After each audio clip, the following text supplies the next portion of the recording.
What's going on, my beautiful people? Hello everyone, welcome to another video. My name is Kemal AA and welcome to another talking point video. Chelsea battered Newcastle on the weekend 3-0 in North East England, allowing them to go 3 points clear at the top of the table, 5 points clear of Manchester City, 3 points clear of Liverpool, with Chelsea having the toughest fixtures thus far this season. Only 10 games in, of course, still a very long way to go. It's still early into the season. But there's a few things we have to mention. There's a few things we have to talk about. Once again, apologies, no reviews for the Newcastle game. I was actually at an event on Saturday night. There was no possible way for me to record.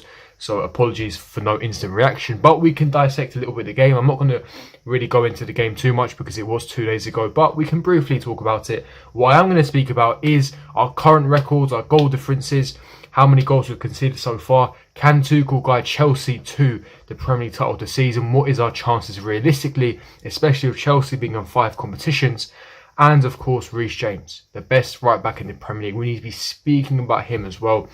But before I do get into it, make sure you smash the like button, subscribe, hit the bell notification, and comment down below your thoughts and opinions in the comment section below. But without further ado, let's get straight into this. And of course, the least goals ever conceded was set by Chelsea in a Premier League season, in the Premier League campaign, was in the 2004-05 season, set by Jose Mourinho and that prime Chelsea team with your Drogbas, your Lampards, your John Terrys, your Petr Cechs. And at the time, we only conceded 15 goals in the entire campaign, in the entire Premier League season.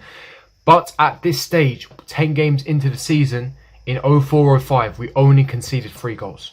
So far this season, 10 games in, we've only conceded 3 goals in the Premier League. Something absolutely staggering. It's absolutely sensational. And the main question now is, can Chelsea break that record? Can we concede under 15 goals a season? It's going to be a tough ask. We're going to be breaking it down in terms of how realistic that is. Is there a major possibility that we could actually, in fact, break that record? Or is it going to be a substantial blow and we're not going to be able to break it? But of course, we'll be speaking about that as well. And so far this season, 10 Premier League games, 25 out of 30 points secured, 26 goals scored, 3 goals conceded. That's exactly what Tuchel's Chelsea is. And as you can see, Chelsea flying high. Sky is the limit for Chelsea at the minute. First, top of the table, league leaders, 25 points, 8 wins, 1 draw, 1 loss. The best goal difference in the Premier League so far. Least goals conceded so far. Second most goals scored with 26, only 3 behind Liverpool in terms of attacking threat. And this is the narrative that's always painted in the media, that's always painted on social media. This narrative that's portrayed is that Chelsea are this defensive team, 7 men behind the ball, 5 at the back system, 2 defensive mids. And, you know, people that make those type of comments are people that, number one, A, they don't watch Chelsea at all. 2, their knowledge of football is very surface level.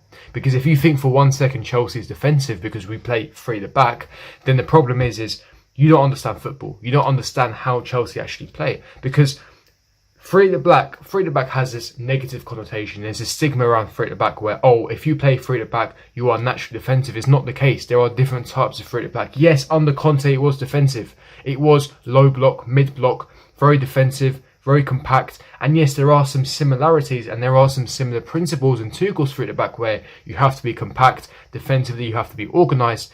But that's about it. We don't play a low block. We don't have a mid block. We don't give away possession. We actually retain the possession. Look at our possession stats against Newcastle. We dominated and pummeled them. We had over 80% possession the entire match. Look at our previous matches this season. Even with 3 at the back, we are dominating possession. We are absolutely... The only time where we failed to dominate a game was a Man City game, which we actually lost. That was the only time we failed to dominate a game. Otherwise, we've dominated every single game. We dominate the ball.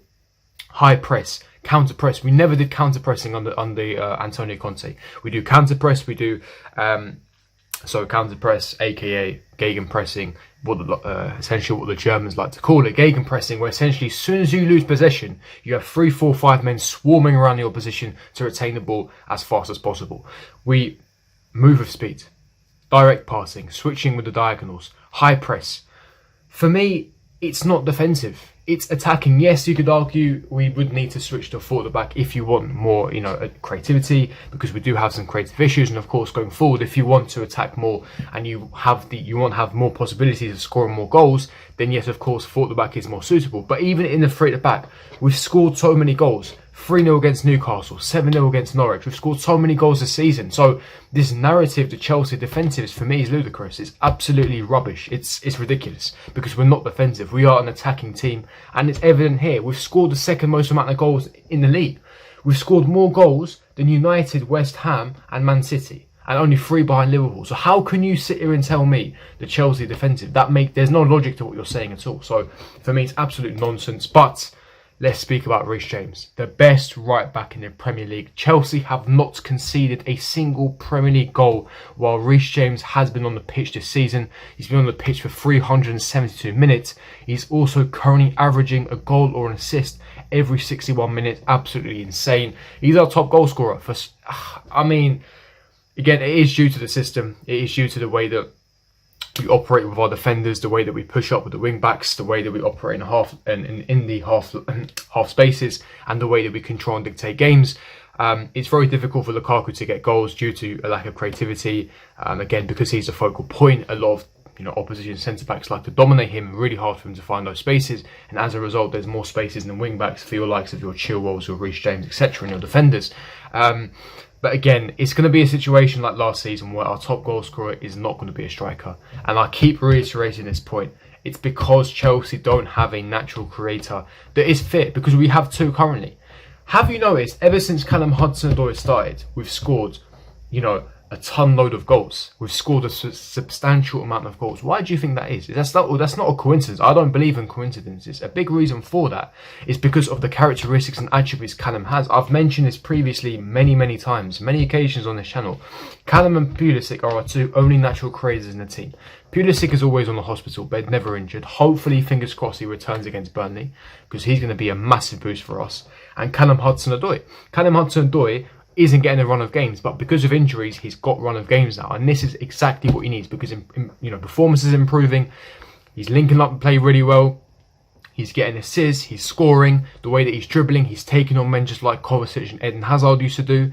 He's moving past men, he's operating in the half spaces in between lines, he's drifting, he's linking up with your Kai Havertz's, he's linking up with your Mason Mounts, your Hakim Ziyech, etc., the wing backs. And without Callum's drive, tenacity for the first goal, James never gets the opportunity.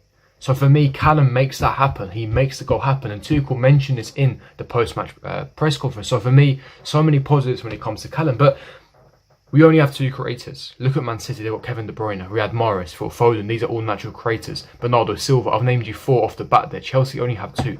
Kai Havertz, Mason Mount and Ziyech aren't creators. You then got the situation at Liverpool. They've got Thiago Alcantara, they've got Salah, but their system is slightly more different. They don't rely on creators. They've got their own gegenpressing system. Their front 3, they're more of inside forwards. They haven't really got wingers. But you get the message here. Chelsea haven't got enough creative players, especially in the system that we're playing. So for me, it's a department that we need to improve upon. Hence why our strikers are not getting enough goals, and our defenders and wing backs are getting more goals. But the main thing is that Chelsea remain top of the league. But my question to you guys is, can Chelsea win the Premier League this season?